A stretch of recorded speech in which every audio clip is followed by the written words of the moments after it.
चलिए प्रोबेबिलिटी का एक नया वीडियो फिर तैयार करता हूँ। इस क्वेश्चन को देखा जाए, दिया हुआ है the chances of winning the race of A and B are 1/5 and 1/4। The probability of winning by neither of them is. कहने का मतलब पहला स्टेटमेंट कह रहा है कि कोई रेस हो रही है, उसमें कई प्लेयर्स हैं, केवल ए और बी नहीं है, तो उस रेस को जीतने के चांसेस हैं जो ए के हैं वो 1/5 हैं और जो बी के चांसेस हैं वो है 1/4।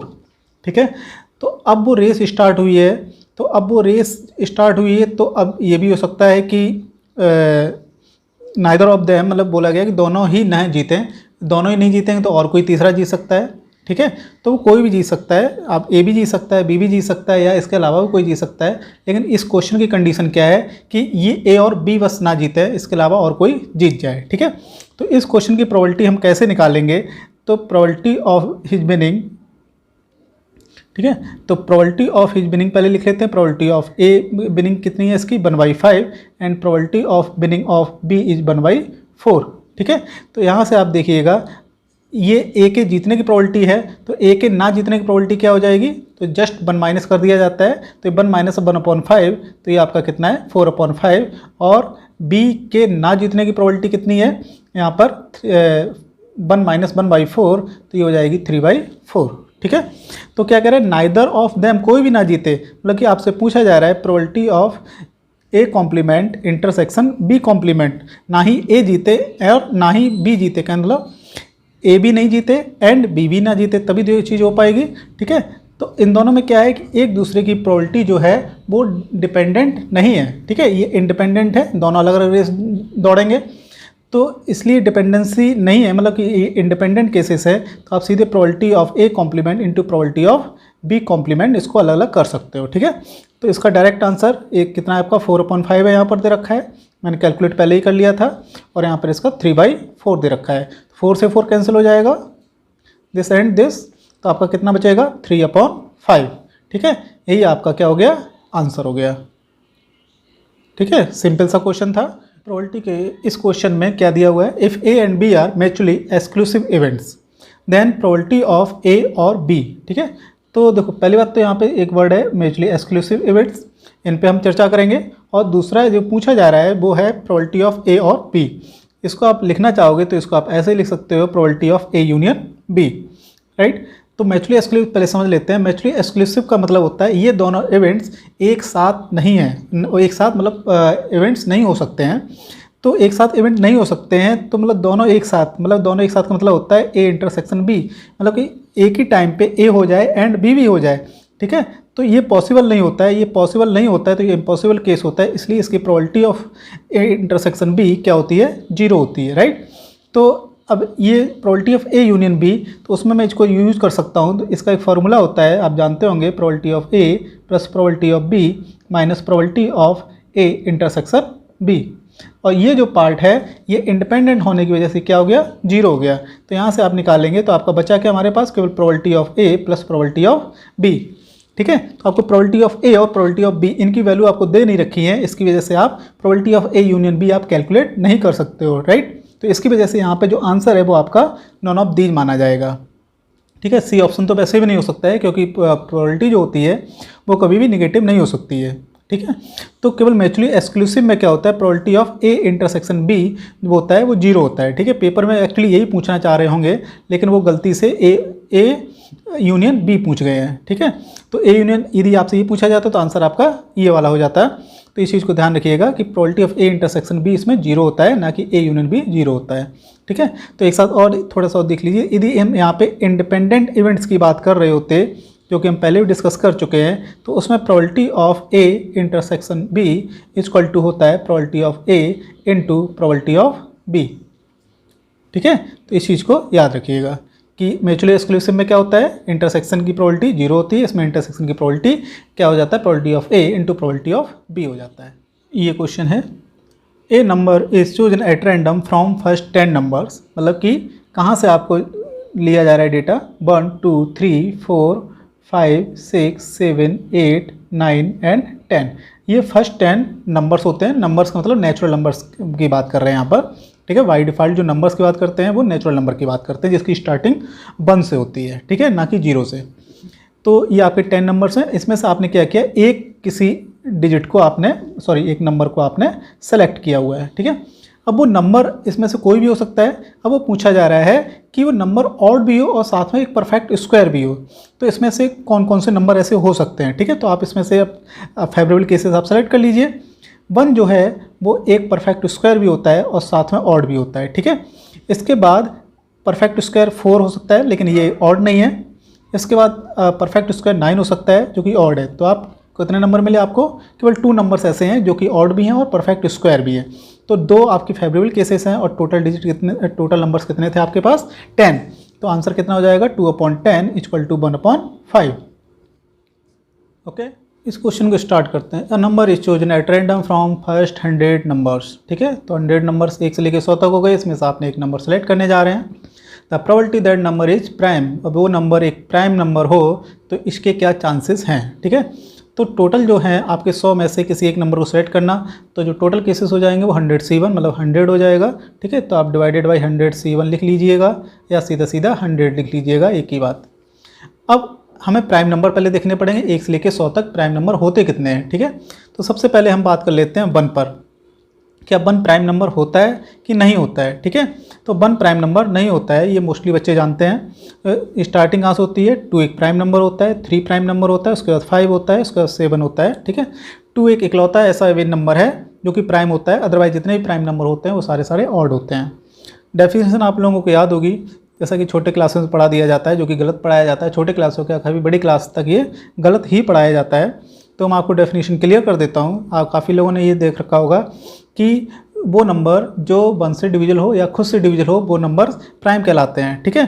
तो ऐसे तो ये जो 1 लिखा हुआ है, ये तो हिसाब से तो आपके हिसाब से ये 1 प्राइम हो जाना चाहिए था, जबकि ये प्राइम नंबर नहीं होता है। एग्जैक्ट डेफिनेशन ये है कि कोई भी नंबर मतलब कोई भी नेचुरल नंबर जिसके एग्जैक्ट 2 फैक्टर होते हैं। कितने फैक्टर? जिसके एग्जैक्ट 2 फैक्टर होते हैं वो प्राइम नंबर्स होते हैं। अदरवाइज यदि किसी के फैक्टर 2 से ज़्यादा है या 2 से कम है वो प्राइम नंबर नहीं होता है। इसी कारण जो 1 होता है वो एक प्राइम नंबर नहीं होता है। जैसे 4 है, 4 के फैक्टर सीधे देखोगे तो 1 2 4, ये 3 इसके फैक्टर हो गए, तो टोटल जो फैक्टर हो गए वो 2 से ज़्यादा हो गए। इसकी वजह से 4 एक प्राइम नंबर नहीं है, ठीक है। और जिसके 2 से ज़्यादा फैक्टर्स होते हैं वो कंपोजिट नंबर्स कहलाते हैं, ठीक है। इसलिए 1 जो होता है वो कंपोजिट नंबर भी नहीं होता है। तो इसलिए आपको पढ़ाया गया था 1 is neither prime nor composite, ठीक है। डेफिनेशन क्लियर हो गई होगी आपकी। तो प्राइम नंबर की टेंशन खत्म हो गई। तो एक चीज़ और याद कर लीजिए कि 1 से लेकर 100 तक जो टोटल प्राइम नंबर होते हैं वो होते हैं 25, ठीक है। इसको आप याद कर लीजिएगा। इसको याद करेंगे तो ये क्वेश्चन काफ़ी रिपीट होता रहता है, आपको आसानी हो जाएगी। तो आपको ये पता चलेगा 1 से लेकर 100 तक टोटल 25 प्राइम नंबर होते हैं। उन 25 में से किसी एक नंबर को सेलेक्ट करना, 25C1 हो जाएगा, या डायरेक्ट आप 25 भी लिख सकते हैं। तो आप समझ गए होंगे 25/100 कितना होता है? 1/4, ठीक है। काफ़ी इंपॉर्टेंट क्वेश्चन है, वेरी इंपॉर्टेंट क्वेश्चन। इस पर काफ़ी तरह के क्वेश्चंस बनते रहते हैं। नीचे वाले जो स्टेटमेंट है वहाँ भी चेंज होता रहता है। और ऊपर क्या है, इसमें फ्रॉम फर्स्ट 100 नेचुरल नंबर, ठीक है। कभी 100 हो जाता है, कभी 50 हो जाता है, कभी 200 हो जाता है।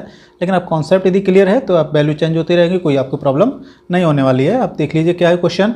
और number is selected at random from first 100 natural number. तो आपका जो डेटा लिया जा रहा है वो 1 2 3 ... 100 यहाँ से डेटा आपको कलेक्ट किया जा रहा है।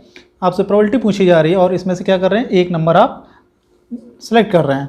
अब वो जो नंबर सेलेक्ट किया हुआ है, अब उसके बारे में चांसेस पूछ रहे हैं, क्या वो नंबर इवन या फिर डिविजल बाई 3, ठीक है।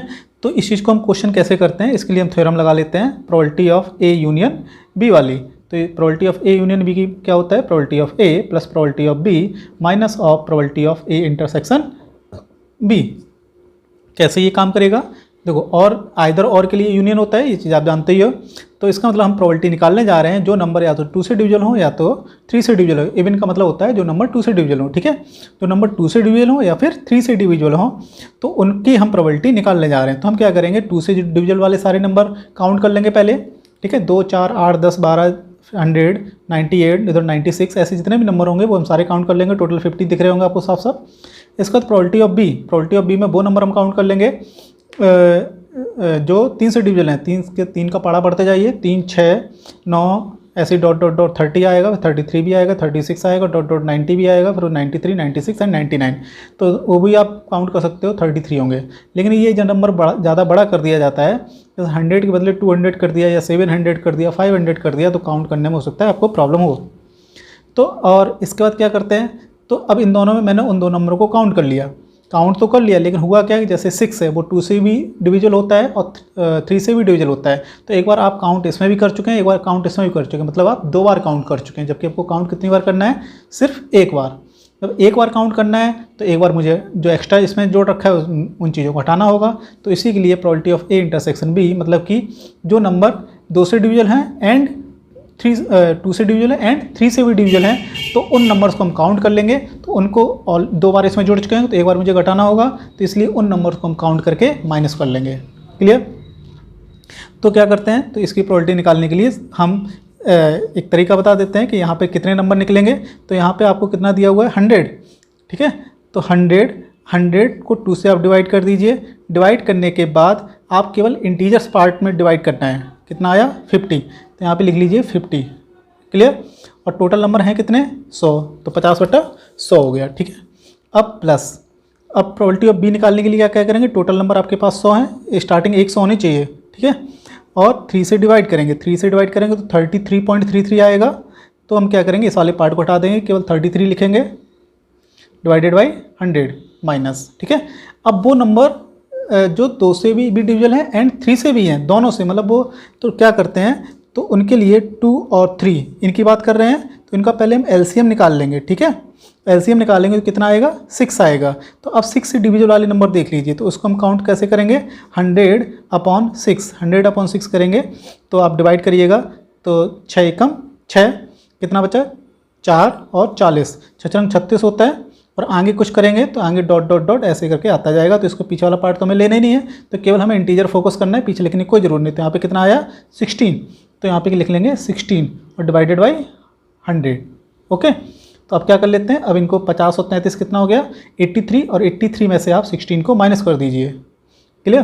तो आप पहले इसमें से माइनस कर लेते हो, तो यहाँ पे आपका कितना 17 बचेगा, 16 दूनी 32, 17, 50 और 17 कितना होता है, 67/100। बात समझ में आ गई? तो कुल मिला के हुआ क्या कि वो नंबर जो 2 से डिविजल है या फिर और लगा हुआ है या फिर 3 से डिविजल हो, तो टोटल 67 ऐसे नंबर मिलेंगे जो कि ऐसा काम कर रहे होंगे। इस क्वेश्चन को बहुत अच्छे से देखते हैं, एक थोड़ा सा कठिन है। A locker can be opened by dialing a code जो है वो आपका 000 से स्टार्ट होता है और 999 तक जाता है, ठीक है। तो जो टोटल कोड की जो संख्या है वो यहाँ पे 999 नहीं है, 1000 है, क्योंकि स्टार्टिंग आपकी 000 से हो रही है, ठीक है। तो टोटल जो है वो आपका कितने कोड ट्राई कर सकते हो आप, 1000 टाइप के कोड ट्राई हो जाएंगे, एक चीज़। दूसरा क्या है, a person tries to open this locker, इस लॉकर को खोलने की कोशिश करता है। The probability that he succeeds at the kth trial, ठीक है। सपोज उसने पहले में नहीं खोला, दूसरे में नहीं खोला, तीसरे में नहीं खोला। सपोज मान लो के की वैल्यू हम 10 ले लेते हैं, शुरू के स्टार्टिंग 9 में नहीं खुला तो 10वें वाले में खुलेगा। तो इस चीज़ की प्रोबेबिलिटी आपसे पूछी जा रही है, ठीक है। तो इसका बहुत सिंपल सा आंसर है, और मैंने किताबों में सॉल्यूशन देखा है, काफ़ी टीचर्स में मैंने इनको वीडियोज़ वगैरह भी देखे हुए हैं, काफ़ी जगह इस चीज़ को गलत पढ़ाया गया है, ठीक है। तो मैं एक थोड़ी सी बात डायरेक्टली करना चाहता हूँ। यदि आप सपोज आपके पास 1 2 3 4 5 6 ऐसे करके आपके पास 100 नंबर हैं सपोज, ठीक है। तो किसी पर्टिकुलर पे आपका लक काम देगा, तो वो पर्टिकुलर नंबर पे उसकी प्रोबेबिलिटी जो होगी 1/100 होगी।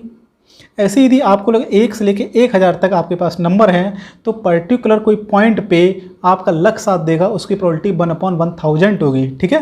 तो बहुत सिंपल सा ये क्वेश्चन था कि kth ट्रायल, मतलब कि यदि सपोज के की वैल्यू हम 10 लेते हैं और आपको 100 तरीके की ट्रायल से ले सकते हैं, तो 10 नंबर एक पर्टिकुलर पोजीशन है, तो पर्टिकुलर पोजीशन की जो प्रोबेबिलिटी होगी 1/1000 होगी, ठीक है। यदि ये कोड केवल 00 से लेकर 99 तक होते, मतलब कि 100 होते, तो पर्टिकुलर पॉइंट की जो वैल्यू होती वो 1/100 हो जाती। यहाँ पे 100 कोड, वो तो 1000 कोड्स हैं, तो इसलिए पर्टिकुलर पॉइंट के पे, मतलब kth ट्रायल पे जो भी है के की वैल्यू, तो उसका जो वैल्यू आंसर आएगा, मतलब प्रोबेबिलिटी होगी, मतलब चांसेस होगा, वो 1/1000 होगा, ठीक है। तो इसका जो आंसर है वो सीधा सीधा 1/1000 है। ठीक है, बहुत सिंपल सा क्वेश्चन है, इसको बहुत कठिन बनाने की कोशिश की है। इसको मैं दूसरे तरीके से भी कराने की कोशिश कर रहा हूँ आपको। एक मैं मान लेता हूँ, सपोज के की वैल्यू आपकी मान लो 5 है, राइट। के की वैल्यू 5 है और 5वें नंबर पे वो लॉक खुल जाए, तो 5वें नंबर पे यदि लॉक खुल जाएगा तो इसका मतलब उसने सही कोड डाला होगा, और शुरू के जो 4 कोड रहे होंगे, मतलब 4 बार ट्रायल किया होगा, उसमें उसने गलत डाला होगा। ठीक है, तो आप चलो मैं पहले क्या करता हूँ, जब first trial, second trial, third trial, fourth trial and fifth trial, ठीक है, और इसमें ओपन होने वाला है, राइट। ओपन होगा तो बिल्कुल उसने एग्जैक्ट कोड डाला होगा, इस चीज़ की तो गारंटी है। ठीक है, तो लेकिन उससे पहले हम देख लेते हैं, उससे पहले क्या है, टोटल प्रोबेबिलिटी की बात करते हैं। तो नीचे 1000 तो हम पहले लिख लें, अभी पास आपके पास 100 उसके पास ऑप्शन है, क्या क्या डायल कर सकता है, 000 से लेके 999 तक। अब उसमें से पहली बात उसने ये ओपन इसमें होना है, तो इसमें उसने गलत कोड डाला होगा, तो 1000 में से एक सही होगा, 999 गलत होंगे, तो 999 में से कोई भी कोड डाला होगा तो लॉक नहीं खुलेगा।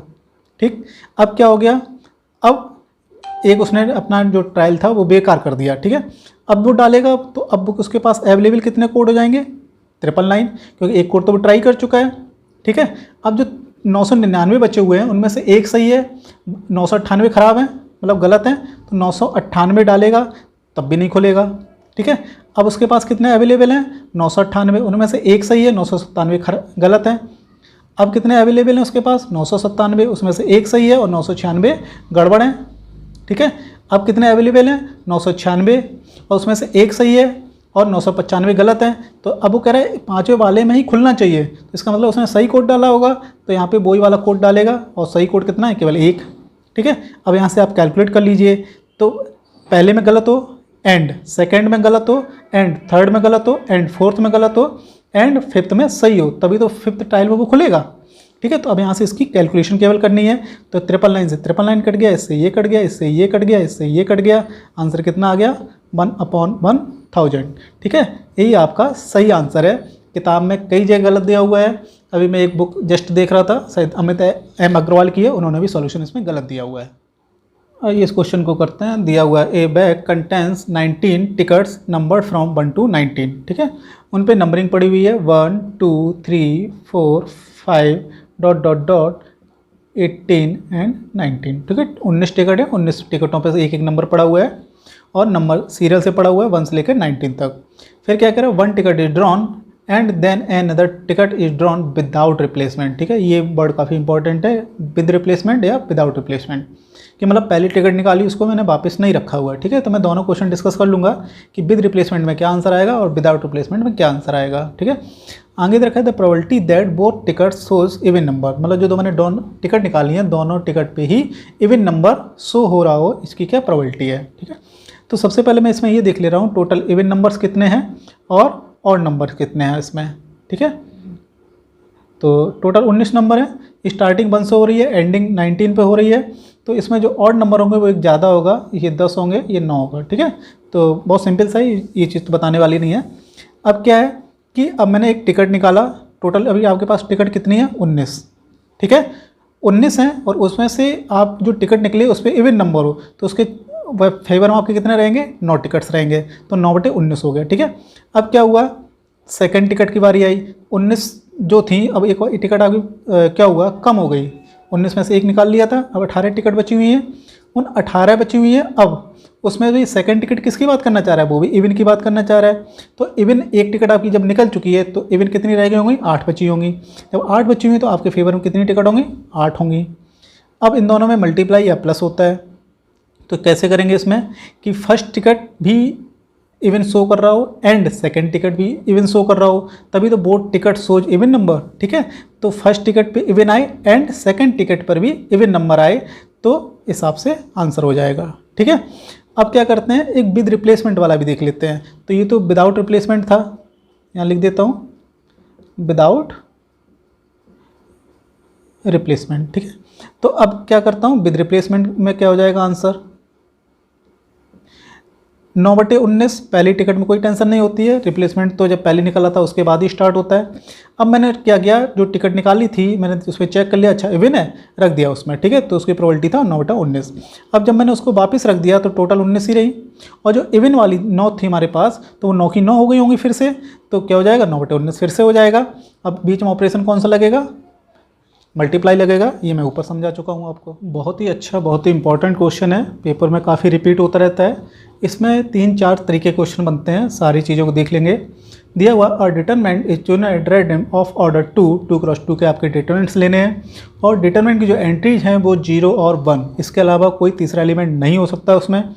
और क्या कह रहे हैं, the probability that the value of determinant chosen is positive, ठीक है, आपने जो एक 2x2 की डिटरमिनेंट सेलेक्ट की है उसकी जो न्यूमेरिकल वैल्यू, मतलब सॉल्व करते हैं डिटरमिनेंट का, आप जानते ही हो सॉल्व कैसे करते हैं, तो उसकी जो वैल्यू है वो पॉजिटिव होनी चाहिए। तो जो पॉजिटिव वाले डिटरमिनेंट्स होंगे वो देखने हैं कि वो आपके फेवर में कितने हैं, ठीक है। तो क्या करते हैं, सबसे पहले देख लेते हैं कि 2x2 की मैट्रिक्स एक बनाते हैं, 2x2 की, ठीक है, ये मैट्रिक्स है, इसमें जो एलिमेंट्स हैं वो केवल 0 और 1 हो सकते हैं। तो अब ये टोटल कितनी मैट्रिक्स बन सकती हैं, ठीक है। अब वो पहले मैट्रिक्स काउंट करेंगे और उसमें देखेंगे उनकी डिटरमिनेंट किसके पॉजिटिव आ रहे हैं, किसके नेगेटिव आ रहे हैं, किसके 0 आ रहे हैं, अदर कुछ आ रहे हैं, ठीक है। तो सबसे पहले यहाँ पर टोटल एलिमेंट्स होंगे कितने इसके अंदर, 1 2 3 4, ठीक है, 4 प्लेसेस हैं। तो एक प्लेसेस को आप कितने तरीके से फिल कर सकते हो, 0 और 1, मतलब 2 तरीके से, 2 तरीके से इसको फिल कर सकते हैं, एंड के लिए इंटू लगाते हैं, 2 तरीके इसके एंड, 2 तरीके इसके एंड, 2 तरीके इसके। तो टोटल जो डिटरमिनेंट्स बनेंगी 2 × 2 × 2 × 2, मतलब कि 2 की पावर 4 जो कि 16। तो टोटल 16 डिफरेंट टाइप की डिटरमिनेंट्स आप बना सकते हो, ठीक है। कैसे बन सकती हैं, सारे 0 फिल कर दीजिए, एक डिटरमिनेंट हो गई, सारे 1 फिल कर दीजिए, 2 डिटरमिनेंट हो गई। और क्या करें, यहाँ फर्स्ट वाले प्लेस पे 0 कर दूँ और सारे 1 कर दूँ, यहाँ पे 0 कर दूँ, ये सारे 1 कर दूँ, यहाँ पे 0 कर दूँ, ये सारे 1 कर दूँ, ठीक है। ऐसे करके 5-6 हो गई आपकी, इन दोनों को बंद कर दूँ, इन दोनों को 0, इन दोनों को बंद कर दूँ, इन दोनों को 0। तो ऐसे करके टोटल आपकी 16 डिटरमिनेंट डिफरेंट टाइप की बनेगी, मतलब 16 मैट्रिक्स बनेगी 2x2 की, और डिटरमिनेंट उनकी वैल्यू होती है, ठीक है। तो हम वैल्यू कैलकुलेट करेंगे, किसकी पॉजिटिव आएगी, किसकी निगेटिव आएगी। तो सबसे पहले हम क्या करते हैं, इसका पूरा एक डेटा तैयार कर लेते हैं। हम क्या करते हैं, एक डिटरमिनेंट इस टाइप की बनाते हैं, यदि इसका है तो इसका आंसर आपको पता ही होगा, कितना आएगा, 0 आएगा, ठीक है। अब क्या, इसमें सारे 0 थे, अब मैं एक 1 को इंक्लूड करता हूँ, 0 0 0 1, इसकी डिटरमिनेंट वैल्यू कितनी आएगी, 0 आएगी, ठीक है। अब इस 1 को मैं कहीं भी मूव करूँ, यहाँ पे ले जाऊँगा तब भी आंसर 0, यहाँ पे ले जाऊँगा तब भी आंसर 0, यहाँ पे ले जाऊँगा तब भी आंसर 0। तो ऐसे आप कितनी डिटरमिनेंट्स बना सकते हो, टोटल 4 डिटरमिनेंट बना सकते हो। तो यहाँ से कितनी बनी आपकी, 1, कि एक ही तरीका है इसका बनने का, तो ये बना सकता हूँ मैं टोटल 4। ये बात समझ में आ गई। अब मैं क्या करता हूँ, अभी तक 1 था वो एक ही बार था, अब मैं 1 को 2 बार लाता हूँ, 1 1 0 0, ठीक है। इसका आंसर कितना आएगा, 0 आएगा, ठीक है। अच्छा, इसको एक यदि मैं ऐसे कर दूँ 1 1 0 0, तब इसका आंसर 1 आएगा, क्लियर। तो देखो अब इस डिटरमिनेंट को मैं ऐसे करता हूँ, 1 1 0 0, इसका आंसर 0 आएगा। अब ऐसे कर लेता हूँ 1 1 0 0, इसका आंसर भी 0 आएगा। और एक तरीका और क्या है हमारे पास, 1 1 0 0, इसका आंसर कितना आ जाएगा, 0 आएगा। तो 4 ही हो गई, 4 4 8 1 9, तो ये हो गई टोटल 4, ठीक है। अब ऐसे ही मैं क्या करता हूँ, यहाँ पे मैं कर लेता हूँ 0 0 1 1, तो इसका मैं निकालूंगा तो इसका आंसर आएगा -1, ठीक है। तो हमारे पास अभी तक कितनी हो गई, 4 4 8 9 10 11, अभी हमारे पास 5 बाकी है, ठीक है। 5 में एक तो आपकी 1 1 1 1 ये वाली बाकी है, इसका आंसर 0 हो जाएगा। तो ये आपकी एक ये वाली हो गई, तो हो गई 12। 4 और बच्चा आपके पास, 4 कौन सा है, 4 है हमारे पास 1 0, उसके बाद 3 1, ठीक है। तो इसका यदि आंसर निकालेंगे तो -1 आएगा। और अब इस 0 को मूव करते रहें तो 1 0 1 1, ठीक है, इसका आंसर 1 आएगा। और मैं करता हूँ यहाँ पे, इसके बाद 0 यहाँ पे कर देता हूँ, 1 1 0 1 कर देता हूँ, इसका आंसर -1 आएगा।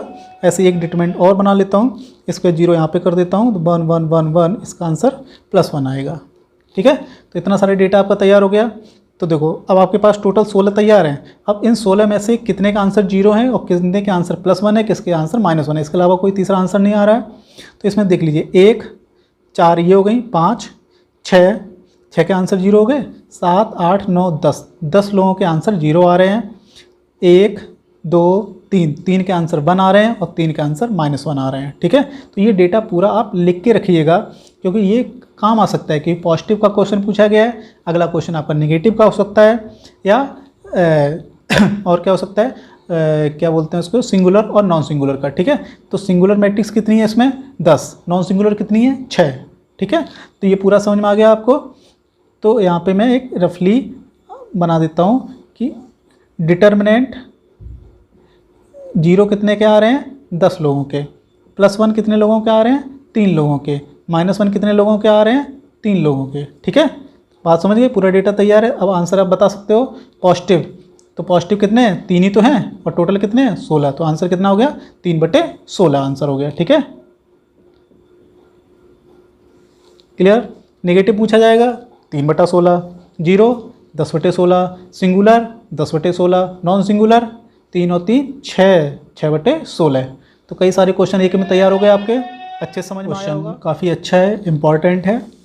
क्या दिया हुआ, ए बैग कंटेंस 3 वाइट, लिख लेता हूँ 3 वाइट, 3 ब्लैक एंड 2 रेड। ठीक है, इतनी बॉल्स आपको दे रखी हैं। इसके बाद बोला है कि 1 by 1 3 balls are drawn at random without replacing them. ठीक है, एक एक करके 3 बॉल निकाली गई हैं और उनको वापस नहीं रखा गया, विदाउट रिप्लेसिंग। ये वर्ड काफ़ी इंपॉर्टेंट होता है, इसको हमेशा अंडरलाइन रखिएगा।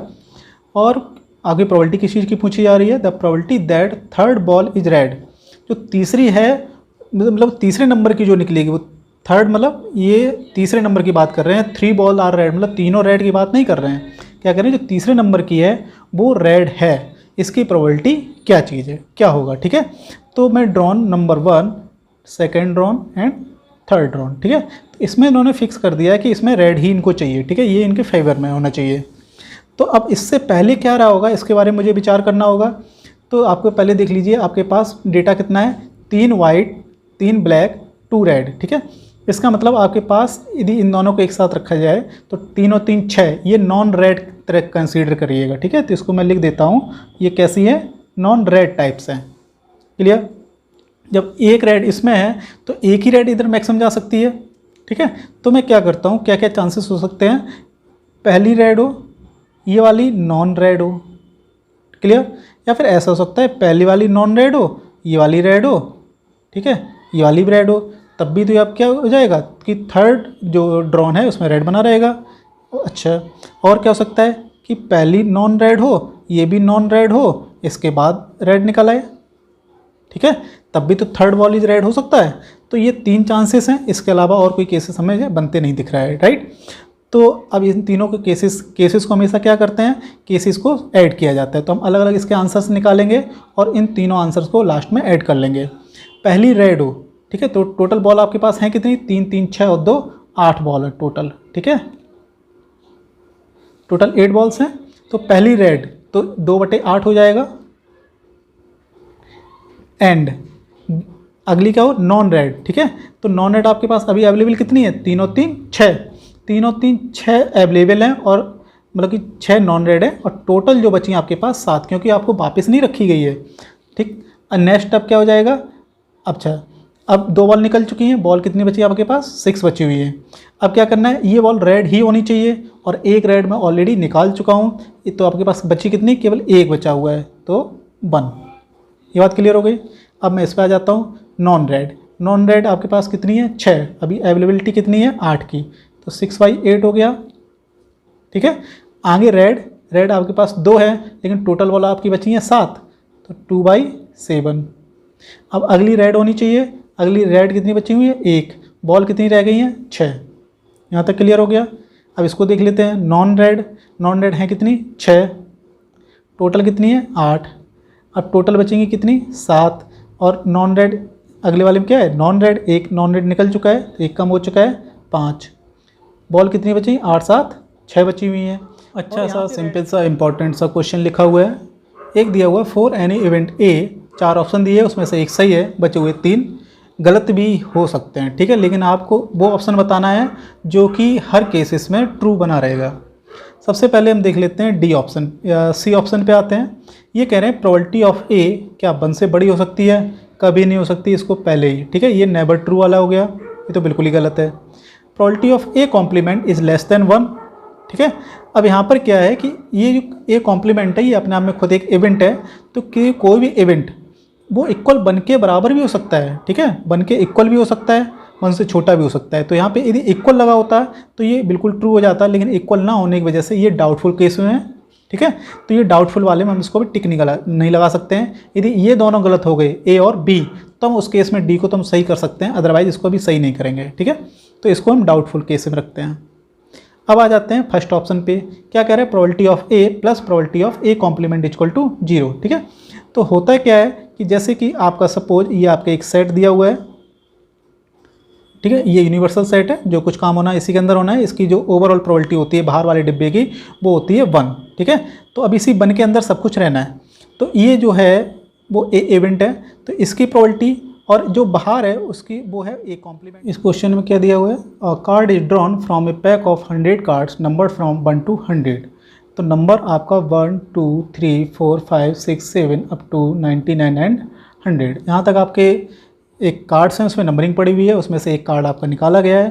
अब वो कार्ड क्या हो उसके बारे में बात करते हैं। वो कह रहे हैं the probability of drawing a number which is a square, वो क्या होना चाहिए, एक स्क्वायर होना चाहिए, ठीक है। तो आपको क्या करना है, 1 से लेकर 100 तक वो नंबर काउंट करने हैं जो कि परफेक्ट स्क्वायर हो रहे हो, ठीक है। तो जो परफेक्ट स्क्वायर होंगे वो आपके फेवरेबल केसेस में आ जाएंगे, और ये जो 1 से लेकर 100 टोटल ये जो 100 नंबर हैं वो आपके टोटल आउटकम्स में से होंगे, ठीक है। तो 100 में से एक पत्ता कितने तरीके से निकाला जा सकता है, 100 C1 या 100, ये आप बार बार लिख चुके हैं, ठीक है। अब क्या करना है, क्योंकि स्क्वायर कितने होंगे तो स्क्वायर निकालने के लिए सबसे अच्छा है जो आपको टोटल नंबर कितने दिए हुए हैं, यहाँ पर 1 to 100 दिए हुए हैं, स्टार्टिंग 1 से है तो कोई ज़्यादा टेंशन नहीं रहती है। तो 1 से यदि स्टार्टिंग है तो क्या करेंगे, 100 का अंडर रूट वैल्यू निकाल लीजिए। 100 कितनी होती है, 10, ठीक है। तो अच्छा यदि सपोज यहाँ पे यदि 95 दे रखा होता तब क्या करते, तब ये करते कि मतलब इसकी जो वैल्यू है किसके परफेक्ट स्क्वायर से कम है, तो इस किसके परफेक्ट स्क्वायर से कम है, 10 स्क्वायर से। तो यहाँ पे जो मैक्सिमम जो स्क्वायर्स बनेंगे वो किसके बनेंगे, 9 स्क्वायर तक बनेंगे। तो मतलब कि 9 स्क्वायर कहाँ तक जाता है, 81 तक। तो ऐसे ही टोटल यदि काउंट करना है 9 स्क्वायर तक बनेंगे, तो इसका मतलब टोटल 9 बनेंगे। और इस केस में टोटल कितने बनेंगे, टोटल 10 बनेंगे। तो आपके पास अवेलेबिलिटी कितने नंबर्स की है, जो आपके फेवरेबल हैं वो आपके 10 है। तो 10 में से कितने नंबर आपको सेलेक्ट करने हैं, 1, 10 C1 10 होता है, ठीक है। तो 10/100 इक्वल टू 1/10, आंसर हो गया आपका, सिंपल था। आइए एक प्रोबेबिलिटी में मैच खेलते हैं।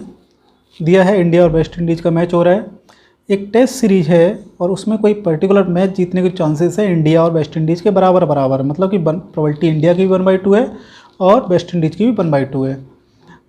आगे क्या दिया, the probability that in a 5 matches series India second win occurs at the 3rd test, ठीक है। तो आगे मतलब चौथा और 5वां मैच होगा, उसमें क्या हो रहा है उसकी हमें कोई टेंशन नहीं है, हमें केवल first match, second match and 3rd match इसकी टेंशन है केवल। तो वो कह रहे हैं कि जो सेकेंड विन है, मतलब इंडिया जो सेकेंड मैच जीतेगा वो तीसरे टेस्ट मैच में जीतेगा, इसकी क्या प्रोबेबिलिटी है, ठीक है। तो मतलब कि जो ये वाला है इसमें इंडिया जीते, ये इन्होंने पक्का करना चाह रहे हैं, मतलब ये फेवर में करना चाहते हैं। तो अब शुरू के 2 मैच हैं, इनमें क्या रिजल्ट रहे होंगे, ये अब मतलब इसके रिजल्ट्स हैं, इस पर डिपेंड होंगे, ठीक है। तो अब सेकंड विन है तो इसका मतलब एक पहले वो जीत चुकी होगी, तो एक जीतेगी और एक ही हारेगी, या हो सकता है वो ड्रॉ हो, लेकिन इसमें ड्रॉ की हम बात नहीं करते मैथमेटिक्स में। तो क्या करते हैं, को क्या क्या केसेस हो सकते हैं कि सपोज पहला मैच इंडिया जीत जाए, दूसरा वेस्ट इंडीज जीते तो तीसरा वाला इंडिया जीत जाएगा, ठीक है, तो सेकंड विन हो जाएगा। या फिर ऐसा भी हो सकता है कि पहला वाला वेस्ट इंडीज जीत जाए, दूसरा इंडिया जीते और तीसरा भी इंडिया जीत जाए, तब भी सेकंड विन हो जाएगी। तो इसके अलावा और कोई केसेस नहीं बनेगा। आप ये मत करिएगा कि वेस्ट इंडीज इंडिया, तो उस केस में क्या हो जाएगा, वेस्ट इंडीज 2 मैच जीत गए तो इंडिया ने तीसरा तो जीता, लेकिन बट हुआ क्या कि वो सेकंड विन नहीं है, वो फर्स्ट विन हो जाएगी आपकी, क्लियर। या फिर ऐसा कर दिया इंडिया इंडिया इंडिया, तो वो 3rd विन हो जाएगी 3rd मैच में, ठीक है। तो इस चीज़ का ध्यान रखिएगा। तो आपके केसेस कितने बने, 2, तो दोनों 2 केसेस बने हुए हैं, तो इसके दोनों के आंसर क्या करेंगे, हम लिख लेंगे और उनको आपस में ऐड कर लेंगे। केसेस हमेशा ऐड किए जाते हैं। तो पहले इंडिया जीते, इंडिया की जीतने की प्रोबेबिलिटी कितनी है, 1/2, ठीक है। अब इंडिया की 1/2 है तो वेस्ट इंडीज़ की जीतने की कितनी है, वो भी 1/2 है। या फिर उल्टा देख लीजिए कि मतलब कि सेकंड मैच में इंडिया हार जाए तो इंडिया जीतने की प्रोबेबिलिटी 1/2 है, तो हारने की प्रोबेबिलिटी भी 1/2 होगी। तो एंड सेकंड मैच इंडिया हार जाए एंड 3rd मैच इंडिया जीत जाए, ठीक है। इसमें क्या चीज़ है कि वेस्ट इंडीज़ पहला मैच जीत जाए, इंडिया सेकंड मैच जीत जाए और इंडिया थर्ड मैच जीत जाए, ठीक है। तो यहाँ से यदि कैलकुलेट करोगे तो 1/8 आएगा और यहाँ से कैलकुलेट करोगे तो 1/8 आएगा, और इन दोनों को यदि मैं ऐड कर दूँ तो 2/8 हो जाएगा, और 2/8 होता है आपका 1/4, ठीक है। सिंपल सा क्वेश्चन था, समझने की बात थी थोड़ी सी, सिंपल सा अच्छा सा क्वेश्चन है। 4 and 2 independent events E1 and E2, एक एक्सप्रेशंस दे रखा है और उसकी वैल्यू जो पूछी जा रही है is less then 1/4, greater than 1/4, greater than और इक्वल 1/2, या लास्ट ऑप्शन है नन ऑफ दीज। जो एक्सप्रेशन दे रखा है जितना इसको सिंप्लीफाई कर लेंगे उतना मुझे कैलकुलेशन में आसान रहेगा। तो ये कॉम्प्लीमेंट इंटरसेक्शन, ठीक है। तो इस कॉम्प्लीमेंट में क्या करता हूँ, डिमॉर्गन्स लॉ के अकॉर्डिंग इसको बाहर निकालता हूँ। तो यदि मैं निकालूंगा तो ये एक्सप्रेशन हमारा हो जाएगा E1 यूनियन E2 इंटरसेक्शन, ये हो जाएगा E1 इंटरसेक्शन यूनियन बन जाता है, ये E2 और इसका जो कॉम्प्लीमेंट बाहर लिख दिया मैंने, ठीक है। ये डिमॉर्गन्स लॉ के थ्रू हुआ है, डिमॉर्गन्स लॉ, ठीक है। अब क्या चीज़ है, देखो यहाँ पर जो चीज़ लिखी हुई है इसके अंदर भी वही चीज़ लिखी हुई है। फ़र्क क्या है, जो ये नंबर मतलब जो इवेंट है, सपोज इसको मैं A बोल देता हूँ और इसको मैं B बोल देता हूँ, ठीक है। सॉरी इसको A बोलता हूँ तो ये क्या बोला जाएगा, A कॉम्प्लीमेंट। तो A और A कॉम्प्लीमेंट का इंटरसेक्शन क्या होता है, 0 होता है, ठीक है। 0 का मतलब 5 होता है। एक दिखने में कठिन सा क्वेश्चन है प्रोबेबिलिटी का, लेकिन हमारे साथ हैं तो ऐसे क्वेश्चन बहुत जल्दी सॉल्व हो जाते हैं। क्या करना है, क्वेश्चन को पहले पढ़ लेते हैं, समझ लेते हैं। दिया हुआ है 4 independent events A1 A2 AN, ठीक है। बहुत सारे इवेंट्स दे रखे हैं, AN तक दे रखा है, AN कहाँ तक जा रहा है ये नहीं पता है। तो हम ऐसा करते हैं, हम ज़्यादा दूर तक नहीं जानते हैं, हम A1 और A2 बस यहीं तक कहानी ख़त्म कर लेते हैं। भी N तक जा रहे हैं तो N तक जा रहे हैं तो हम क्या करें, तो N की वैल्यू हम 2 ले लेते हैं, हम A2 तक जाएंगे केवल। Probability of AI equal to 1/i+1, तो हमने पहले ही N की वैल्यू क्या कर दिया, N को 2 फिक्स कर दिया है, ठीक है। तो हमारे पास केवल A1 बचा है और A2 बचा हुआ है, ठीक है। तो N की वैल्यू मैंने 2 ले ली है, तो ये ऑप्शन भी उसी के अकॉर्डिंग बन गए होंगे। तो N की वैल्यू मैं 2 कर दिए तो ये आंसर हो जाएगा 2/3, और 2 में से बन गया ये 1, ये 1/3 हो जाएगा और ये 1/3 हो जाएगा, ठीक है। तो अब इसमें से क्या है कि B और C ऑप्शन सेम दिखाई दे रहे हैं आपके। यदि सपोज A ऑप्शन यदि मेरा, अभी मैं आंसर क्वेश्चन करूँगा और उसमें यदि मेरा A ऑप्शन सही हो गया तो मुझे B और C की टेंशन ही नहीं है। यदि सपोज आंसर 1/3 आया तो मैं क्या करूँगा, N की वैल्यू चेंज कर लूँगा और उसके अकॉर्डिंग आगे सॉल्व करूँगा, ठीक है। तो मैं ट्राई करता हूँ। तो प्रोबेबिलिटी ऑफ A1 और प्रोबेबिलिटी ऑफ A2 निकाल लेता हूँ। तो प्रोबेबिलिटी ऑफ ये कितना, 1/i+1, यहाँ पे 1 है तो ये प्रोबेबिलिटी ऑफ 1 + 1 कितना हो जाएगा, 2, और ये कितनी हो जाएगी, 2 + 1 3। इतनी बात क्लियर हो गई। अब कह रहे हैं, जो पूछ रहा है then the probability that none of the event will occur, कोई भी इवेंट अकर ना हो। तो मतलब पूछना चाह रहे हैं प्रोबेबिलिटी ऑफ ना ही A1 हो, मतलब A1 भी ना हो एंड A2 भी ना हो, ठीक है। और क्या कर रखा है, दोनों के दोनों इवेंट कैसे हैं, इंडिपेंडेंट हैं। तो probability of A1 complement into probability of A2 complement इसके बराबर हो जाएगा। अच्छा, A1 की प्रोबेबिलिटी कितनी है, 1/2, तो A1 के कॉम्प्लीमेंट की कितनी हो जाएगी, 1 - 1/2, ये भी 1/2 आ जाएगा। और A2 के कॉम्प्लीमेंट ये 1/3 है, तो कॉम्प्लीमेंट कितना हो जाएगा, 2/3 आ जाएगा। तो इसको सॉल्व किया तो आंसर आया कितना आपका, 1/3 आ गया, ठीक है। तो 1/3 आ गया तो इसका मतलब A ऑप्शन तो नहीं है, A ऑप्शन को मैं कट कर देता हूँ। तो आंसर हमारा B और C में से है। तो अब क्या करता हूँ, तो मैं एक थोड़ी सी वैल्यू और बढ़ा लेता हूँ। क्या कर लेता हूँ, यहाँ पे मैं A3 और कर लेता हूँ। A3 करूँगा तो यहाँ पे N की वैल्यू जो 2 ले रखी थी, अब N की वैल्यू क्या हो जाएगी, 3 हो जाएगी, ठीक है। और जो प्रोबेबिलिटी ऑफ A3, तो ये कितना हो जाएगा, 1/4 हो जाएगा। 1/4 हो जाएगा तो इसी में एक पार्ट और बढ़ा लेते हैं, A3 कॉम्प्लीमेंट। तो यहाँ पर भी एक पार्ट और बढ़ जाएगा, A3 कॉम्प्लीमेंट। तो ये बढ़ गया, तो A3 1/4 है तो कॉम्प्लीमेंट की कितनी हो जाएगी, 3/4 हो जाएगी। तो ये क्या हो जाएगा, अब इससे ये कट जाएगा, इससे ये कट जाएगा, तो आंसर आपका अब क्या आ जाएगा, इस बार 1/4 आ जाएगा। तो अब क्या करते हैं, यहाँ पर N की वैल्यू चेंज कर लेते हैं। N की वैल्यू मैंने 3 लिया हुआ था, तो अब N की वैल्यू यहाँ पुट करते हैं। तो अब की बार इनको हटा देते हैं। N की वैल्यू 3, तो 3 - 1 2 और 3 + 1 4 होता है, ठीक है। और यहाँ पे हो जाएगी 1, 3 + 1 4। तो यहाँ पे 1/4 किससे मैच कर रहा है, इससे कर रहा है, तो ये वाला ऑप्शन गलत हो गया, तो B ऑप्शन गलत हो गया। कौन सा बचा, केवल C ऑप्शन, ठीक है। तो फाइनल आंसर आपका कौन सा हो जाएगा, C, ठीक है। बात समझ में आ गई। तो पहले मैंने ट्रायल, देखो पहले 2 ऑप्शन मेरे सेम हो गए थे, लेकिन मैंने ट्रायल छोड़ा नहीं, क्यों, उसको कहीं ना कहीं फ़ायदा मिल जाता है कि कम से कम एक ऑप्शन तो मेरा गलत हो गया, ठीक है। और संयोग से यदि 2/3 आ जाता तो मुझे ये करने की भी टेंशन नहीं होती।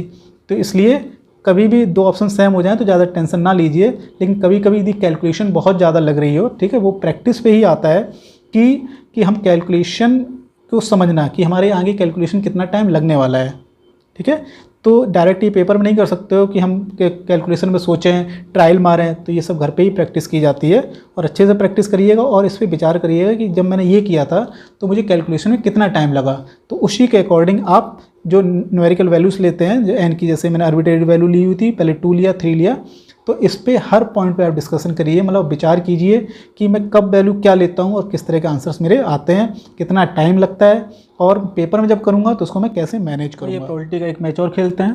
क्या है इसमें, the chance of India winning toss is 3/4, ठीक है, मतलब टॉस जीतने की प्रोबेबिलिटी कितनी है, 3/4। If it wins the toss, यदि टॉस जीत जाते हैं तो it chances of victory is 4/5। Mostly क्या होता है कि पिच पे डिपेंड करता है कि मोस्टली आपने देखा होगा जब कैप्टन को अनाउंस करने जाते हैं तो उससे पहले पिच का थोड़ा सा मुआयना कर लेते हैं। और यदि मान लो पिच हो सकता है सेकंड इनिंग में अच्छी खेलती हो या हो सकता है फर्स्ट इनिंग में अच्छी खेलती हो, तो आपके टॉस पे काफ़ी कुछ डिपेंड हो जाता है, ठीक है। तो वो इसी बेस पे क्वेश्चन बनाया गया है। और क्या कह रहे हैं, अदरवाइज इट इज़ 1/2। यदि सपोज टॉस हार जाते हैं तो इंडिया की जीतने की प्रोबेबिलिटी 1/2 है। आगे क्या करें, then the chances of India's victory, मतलब इंडिया जीते इसकी क्या प्रोबेबिलिटी है, ठीक है, मतलब क्या चांसेस हैं। तो इंडिया कोई 100% तो मैच जीतती नहीं है, कभी हारती भी है। तो क्या करते हैं, तो पहले बात तो हम टॉस पे बात करते हैं। टॉस या तो जीतेंगे या तो हारेंगे, ठीक है।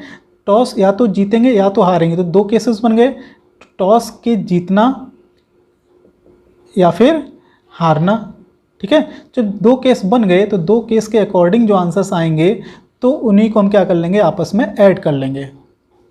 ये बात समझ गए। तो यदि टॉस की विनिंग कितनी है, 3/4। और यदि ऐसा हो जाता है तो उसमें भी इंडिया कोई ज़रूरी नहीं कि जीत जाए, लेकिन तो उसमें जीतने के चांसेस क्या हैं, मतलब विक्ट्री के, मैच जीतने के, तो वो है हमारे 4/5। टॉस भी जीते एंड मैच भी जीते तभी तो फाइनली आप विजेता बोले जाओगे, ठीक। टॉस यदि हार गए, ठीक है, तो टॉस जीतने की प्रोबेबिलिटी 3/4 है, तो टॉस हारने की प्रोबेबिलिटी 1 - 3/4 हो जाएगी, मतलब कहने मतलब 1/4 हो जाएगी। मैच टॉस तो आप हार गए, लेकिन एंड मैच भी जीत जाए, एंड के लिए इंटू लगा लिया, मैच जीतने की प्रोबेबिलिटी इस केस में कितनी है, 1/2, ठीक है। तो तब भी आप फाइनल विजेता बोले जाएंगे। क्लियर बात। तो दोनों केस में आप कब जीतेंगे, टॉस जीत गए मैच भी जीत गए, या फिर टॉस हार गए बट मैच जीत गए, तो आप फाइनली क्या हो जाएंगे, विजेता ही तो बन जाएंगे, ठीक है। तो अब इस चीज़ को कैलकुलेट करना, ऊपर वाला मुझे आंसर निकाल लेते हैं, 4 से 4 कट जाएगा तो 3/5 आएगा, और ये 1/4 हो जाएगा, 1/4 × 1/2 1/8। तो जो फाइनल आंसर आ जाएगा, जो जिसकी प्रोबेबिलिटी आप पूछना चाह रहे हैं, वो 3/5 + 1/8, ठीक है। तो इसको आप कैलकुलेट कर लीजिएगा, 8×5 = 40, 8 × 3 = 24 होता है, और ये 8×5 + 5 = ये हो जाएगा 24 + दिस, ठीक है। अब आगे ये कटेगा तो है नहीं, तो आपका 29/40 आंसर फाइनल। सिंपल सा अच्छा सा क्वेश्चन है, आराम से पढ़ते जाइए, सॉल्व करते जाइए। क्या दिया हुआ, 2 cards are drawn from a pack of 52 card 1 by 1 without replacement. 52 पत्तों का एक पैकिंग है, उसमें से आप क्या कर रहे हैं, एक पत्ता निकाला और उसको आपने वापस नहीं रखा, साइड में रख लिया, ठीक है। दूसरा पत्ता निकाला देखा और साइड में रख लिया। प्रोबेबिलिटी आपसे पूछी जा रही है कि जो पहला पत्ता है वो किंग है होना चाहिए, ठीक है, और सेकंड जो पत्ता है वो एक क्वीन होना चाहिए, तो क्या चांसेस हैं उसके। तो चलो, तो सबसे पहली बात तो एंड लगा हुआ है, एंड लगाए तो इंटू आप लगा लीजिए, ठीक है। First card is a king, total आपके पास पत्ते कितने हैं, 52 में से भी जो पहला पत्ता है वो एक ही है ना, तो 52 में से एक निकालना, 52 C1 कर लीजिए या फिर 52 डायरेक्ट लिख लीजिए। आपके पास किंग कितने होते हैं, 4 हैं, तो स्टार्टिंग में आपके पास 4 हैं तो 4 ही रहेंगे, और उनमें से एक पत्ता निकाल कितने तरीके से निकाल सकते हो, 4C1, डायरेक्ट आप 4 लिख सकते हो एक पत्ते के केस में। नेक्स्ट, आपने वो पत्ता वापस नहीं रखा, तो टोटल पत्ते बचे कितने होंगे, 51, ठीक है। अब जो सेकंड पत्ता है वो हम किंग की बात नहीं कर रहे हैं, यदि सेकंड पत्ते भी किंग की बात हो रही होती तो यहाँ पे पहले जो पत्ता है वो हमने किंग निकाल चुके हैं, तो आपके जो पत्ते होते हैं वो 3 बचते, तो 3/51 करते हैं। लेकिन अब जो सेकंड पत्ते की बात हो रही है वो हो रही है क्वीन की। तो क्वीन अभी भी अवेलेबल आपके पास 4 ही हैं, तो 4 यदि आपके पास अवेलेबल हैं तो क्वीन होने की प्रोबेबिलिटी कितनी हो जाएगी, 4/51। क्लियर बात, ठीक है। अब ये क्वेश्चन यहीं पे ख़त्म हो जाता है, आप इसको कैलकुलेट कर लीजिएगा और आंसर निकाल लीजिएगा। लेकिन इसमें हम वेरिएशन और आपको समझाना चाह रहे हैं। सपोज यहाँ पे किंग दिया हो और यहाँ पे दे रखा है क्वीन के बदले रेड, ठीक है। मतलब कि एक क्वेश्चन अलग से मैं बना दे रहा हूँ कि जो फर्स्ट कार्ड है वो एक किंग है एंड जो सेकेंड वाला है वो रेड हो, ठीक है। अब इसकी क्या प्रोबेबिलिटी है, चलो पहले वाले की तो 4/52 होगी, इसकी कोई दिक्कत नहीं है। एंड सेकेंड जो पत्ता है वो एक रेड हो, ठीक है। अब प्रॉब्लम क्या हो गई, अब ये यहाँ पे डिपेंडेंसी आ गई, इस चीज़ को मैं समझाना चाह रहा था कि डिपेंडेंसी केस को। तो अब सेकंड पत्ता रेड, अब पहला जो किंग है वो एक रेड भी हो सकता है, ठीक है। मतलब यहाँ तो चलो 51 बचे होंगे, तो समझ में आ गया बात, 51 रह गए। अब ऊपर पत्ता आपके पास रेड जो 26 होते हैं, 26 होंगे आपके पास अवेलेबल या फिर 25 होंगे। यदि ये वाला किंग रेड निकल गया होगा तो अब 25 बचेंगे, ये रेड सपोज ब्लैक होगा तो यहाँ पे 26 होंगे। तो यहाँ पे 2 केसेस बन गए, 2 केसेस बन गए। तो अब इस क्वेश्चन को 2 पार्ट में ब्रेक कर देंगे। तो पहला वाला 4/52, 4/52 यहाँ तक तो मुझे कोई समस्या नहीं, ठीक है। आगे जो इस केस में 51, इस केस में 51, यहाँ तक मुझे कोई समस्या नहीं है। अब जो यहाँ पे है समस्या इस वाले पार्ट को लेके, सपोज यहाँ पर क्या हुआ था, यहाँ वाला जो पत्ता जो मैंने किंग का निकाला है ये वाले पार्ट में, वो कैसा हो, किंग तो हो ही और साथ में कैसा हो, रेड भी हो, ठीक है। क्योंकि किंग 4 होते हैं, 2 रेड होते हैं, 2 ब्लैक होते हैं। तो यदि रेड है तो यहाँ पे जो अब रेड निकालने की जो प्रोबेबिलिटी है, तो अब इसमें यदि देखोगे तो एक पत्ता ऑलरेडी कम हो चुका है क्योंकि यहाँ निकल चुका है। तो यहाँ पे कितने बचेंगे, 25, ठीक है।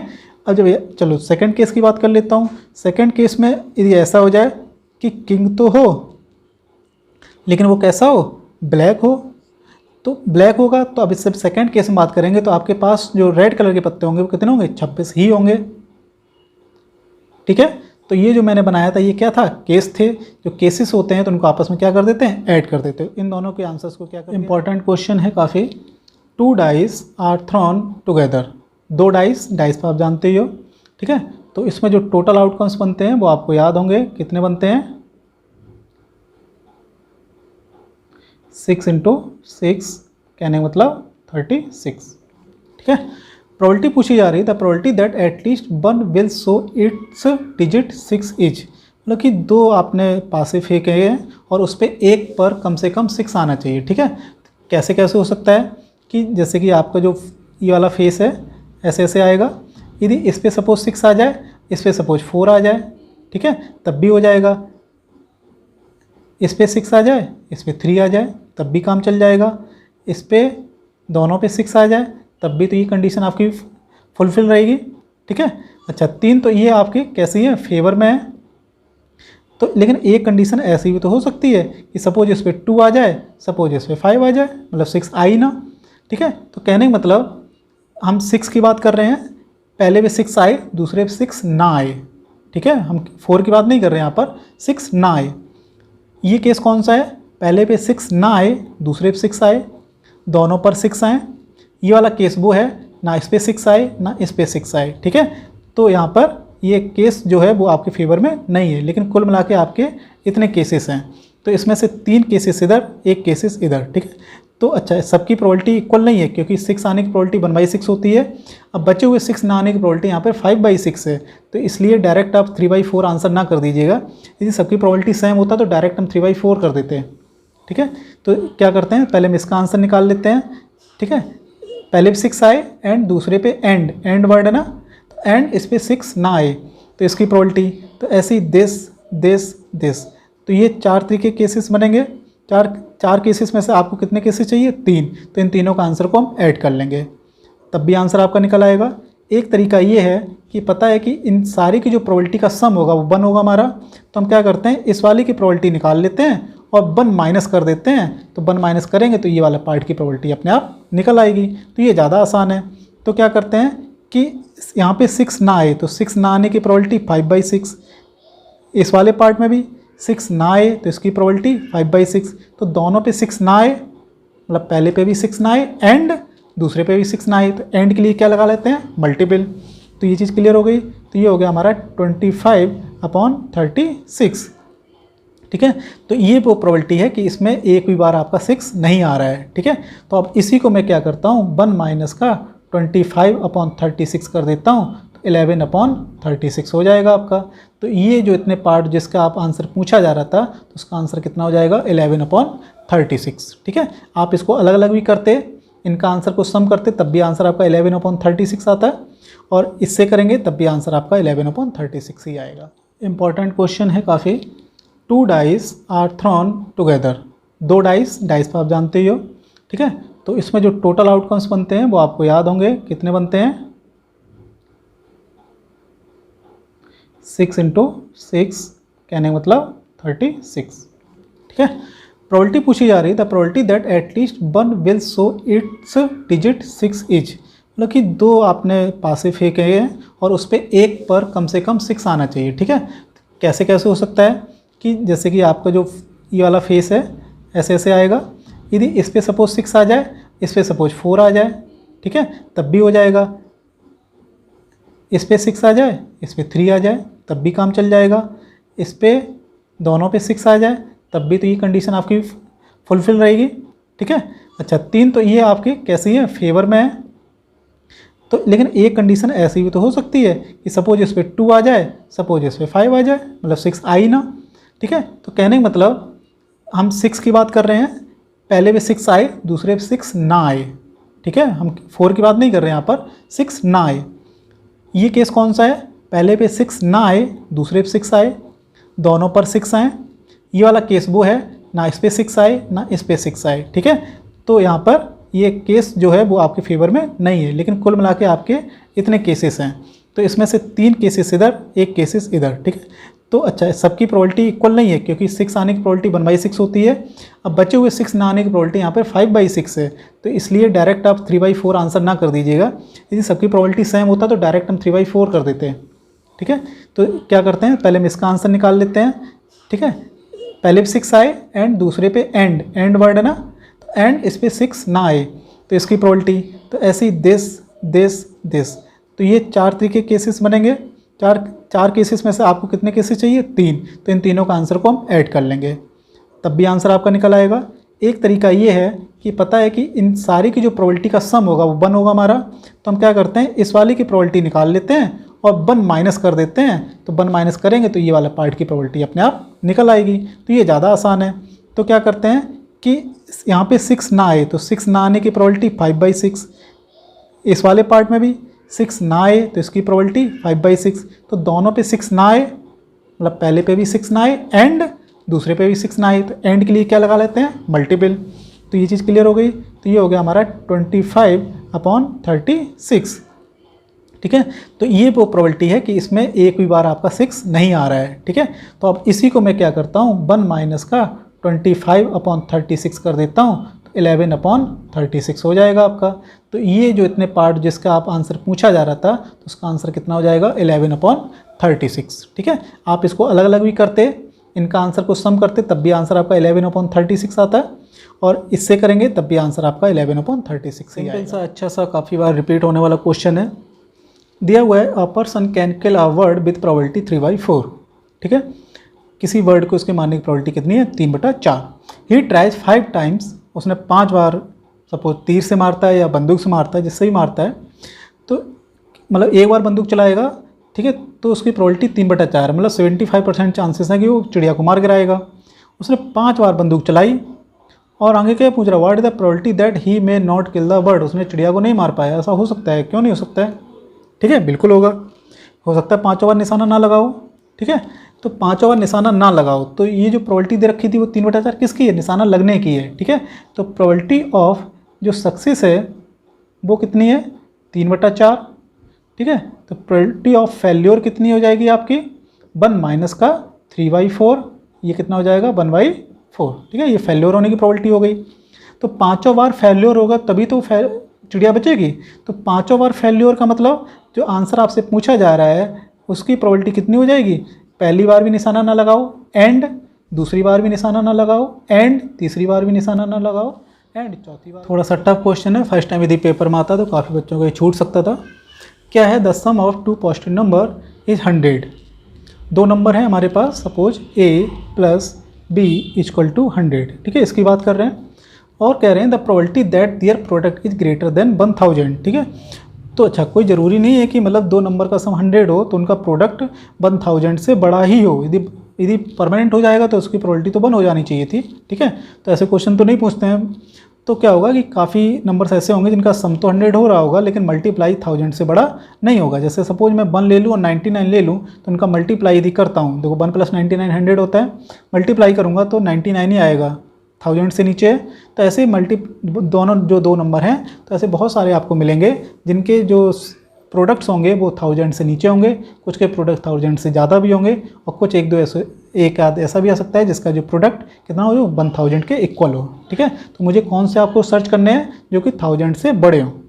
तो क्या करते हैं, उनके पेयरिंग बना लेते हैं। तो ए बी की हम पेयरिंग बनाते हैं। किसकी पेयरिंग बनाएंगे, ए और बी की। तो ये पेयरिंग क्या क्या हो सकती है, तो ट्राई करते हैं। यदि मैं सपोज यहाँ पे 1 लेता हूँ, ठीक है, 1 लेता हूँ तो इधर 99, ये तो बिल्कुल सक्सेस हो ही नहीं रहा है। तो 1 को धीरे धीरे मैं बढ़ाने की कोशिश करता हूँ। तो 1 यदि 1 लिया, फिर 2 लिया, 2 98, मल्टीप्लाई काम नहीं करेगा तो धीरे धीरे मैं थोड़ा और आगे बढ़ जाता हूँ, 10 पे आ जाता हूँ। 10 और उधर कितना हो जाएगा, 90। तो 10 और 90 इनका सम कितना, 100 हो रहा है। इनका मल्टीप्लाई करूँगा तो 900 हो रहा है। तो यहाँ भी काम नहीं चला। 11 पे आ जाता हूँ तो 11 के साथ 89 लेना होगा। इनका मैं मल्टीप्लाई करता हूँ तो 11 ने 99, 11 88 होता है, 88 और 9 97 हो जाता है, ठीक है। तो यहाँ भी काम नहीं चला हमारा, थोड़ा सा और बढ़ जाते हैं। 12 के साथ 88 लेना होगा, ठीक है। 12 8 96 की 6, आंसर लगी 9, 12 8 96 और 9 96 9 हो जाएगा 105। देखो ये आपका क्या है, 1000 से बड़ा नंबर निकल गया, मतलब कि ये पेयर आपका काम करेगा। तो 12 के साथ क्या लेना है, 88, ठीक है। तो ऐसे ही आगे यदि 13 ले लेंगे तो 13 के साथ आपका क्या आंसर लिया जाएगा, 87। तो ऐसे डॉट डॉट डॉट बहुत सारे नंबर मिलेंगे। अब ये 12 13 आगे बढ़ता जाएगा। तो हम पीछे की तरफ भी तो देखना है कि कहाँ पे हम रुकेंगे। तो पीछे जो रुकेंगे तो थोड़ा सा हिंट इसको यदि हम पलट दें, क्या करें, 88 तक चले जाएँ और इसके साथ 12 ले लें। जो रिजल्ट इसके साथ था वो रिजल्ट इसके साथ भी है, ठीक है। तो अब इसके बाद 88 का 89 करेंगे तो फिर से समस्या यहाँ पर हो जाएगी। कुल मिला के इतने ही हमारे पास अवेलेबिलिटी है। अब ये टोटल नंबर कितने हैं वो आपके फेवर में हो जाएंगे, ठीक है। और क्या चीज़ है, ए और बी जिनका सम 100 हो सकता था, ऐसे कितने नंबर आप बना सकते हो। यदि मैं 1 लूँगा तो 99, 2 लूँगा तो 98, ठीक है। तो ऐसे पेयरिंग बनाओगे तो ये केवल 99 पेयर बना सकते हो आप, ठीक है। जो टोटल जो बनेंगे वो टोटल जो पेयर होंगे मैक्सिमम जो इस कंडीशन को फॉलो कर रहे होंगे केवल, वो टोटल पेयर कितने होंगे, 99 होंगे, ठीक है। 100 नहीं होंगे क्योंकि स्टार्टिंग आपकी कहाँ से करनी है, पॉजिटिव नंबर्स, ठीक है। आप 1 से स्टार्टिंग करनी है तो 1 यदि आपको लेना होगा तो उधर 99 ही होगा, ठीक है। तब 100 हो जाएगा। 2 लोगे तो उसके साथ 98 होगा। तो ऐसे जो पेयरिंग टोटल करोगे मैक्सिमम जो पेयरिंग है वो 99 बनेगी। उन 99 में जो ये वाली पेयरिंग होंगी वो आपके फेवर में हो जाएंगी जिसमें आपकी प्रोबेबिलिटी पूछी जा रही है। तो इनको काउंट कर लेते हैं। इसकी स्टार्टिंग कहाँ से हो रही है, 12 से, मतलब कि 11 के बाद स्टार्टिंग हो गई। तो 12 से यदि काउंट करेंगे तो 88, मतलब 88 में से यदि 11 घटा दिए जाएँ तो कितना हो जाएगा, 77। तो ये जो पेयर टोटल लिखे गए हैं वो 77 पेयर लिखे गए हैं। ये आराम से सोच लीजिए, विचार कर लीजिए, ठीक है। तो ये जो पेयर हैं जो आपके फेवर में आ रहे हैं वो 77 पेयर्स हैं, ठीक है। तो ये आपके फेवर में, ये टोटल है। तो आपको जो आंसर, जो प्रोबेबिलिटी पूछी जा रही है वो कितने हो जाएगी, 77/99, मतलब 99 में से 77 पेयर आपके फेवर में है। तो कितना आंसर हो गया, 11 7 70 और 11 9 99, 7/9 आंसर हो गया। क्वेश्चन कठिन था थोड़ा सा। एक और अच्छा क्वेश्चन देखिए, 2 integers are chosen at random, 2 integer A B and multiplied, इन दोनों का मैंने क्या किया, मल्टीप्लाई कर दिया। और क्या कह रहे हैं, the probability that their product is an even integer, ठीक है। इनका जो प्रोडक्ट है वो एक इवन इंटीजर हो, ऐसा हमेशा तो नहीं होता है। क्या है कि जैसे सपोज ये एक इवन नंबर है, ये भी एक इवन नंबर है, तो इनका प्रोडक्ट होगा वो एक इवन होगा। जैसे आपको 2 × 6 = 12 होता है, तो आपका क्या आएगा, एक इवन नंबर आया। यदि एक पहला वाला इवन हो, ये वाला एक ऑड नंबर हो, इनका यदि मल्टीप्लाई करें, सपोज इवन मान लो 4 है और एक 5, तो 5 चौको 20 हो जाएगा। तो ये भी एक कैसा नंबर है, इवन नंबर है। तो आपको फाइनली क्या मिलेगा, एक इवन नंबर मिलेगा। पहला वाला ऑड हो एंड दूसरा वाला कैसा हो, इवन हो, इनका मल्टीप्लाई करेंगे तब भी इवन आएगा, आप समझ चुके हैं। पहला ऑड हो, दूसरा भी ऑड हो, तो इनका यदि मल्टीप्लाई करेंगे, जैसे मान लो 3 × 5 करते हो तो 5 3 कितना हो जाता है, 15 हो जाता है, ठीक है। क्योंकि ऑड में 2 का फैक्टर कहीं नहीं है, तो 2 का फैक्टर नहीं है तो इनका मल्टीप्लाई में भी 2 का फैक्टर नहीं आएगा, इसकी वजह से ये क्या हो जाएंगे, ऑड हो जाएंगे, ठीक है। इतनी बात समझ में आ गई। तो ये 2 नंबर जो लोगे तो उनकी कंडीशन ये होंगी, और उनमें से आपके फेवर में कौन से कितने आ रहे हैं, 3 आ रहे हैं, ठीक है। और हर किसी की इसमें प्रोबेबिलिटी सेम है। अब इवन भी जितने इवन होते हैं उतने ही ऑड होते हैं, ठीक है। तो इसलिए इनके सिलेक्शन की जो प्रोबेबिलिटी वो सेम है। तो आपको केवल ये देखना है कि हमारे कितने केसेस बनेंगे, उन केसेस में से आपके कितने फेवर में हैं। तो टोटल हमारे पास केसेस बने 4, फेवर में कितने हैं, 3। तो बस यहीं बस आंसर निकल आएगा आपका, जो आंसर हो जाएगा वो 3/4 हो जाएगा, ठीक है। मतलब 4 में से 3 आपके फेवर में है, तो 3/4, ठीक है। ये कुछ किताबों में आंसर इसका गलत दिया हुआ है, कुछ लोगों ने इसके 2/3 दिया हुआ है, ये बिल्कुल गलत है। निमसेट ने भी इसको जब क्वेश्चन आया था निमसेट में, तो उनका आंसर 3/4 ही सही किया गया था।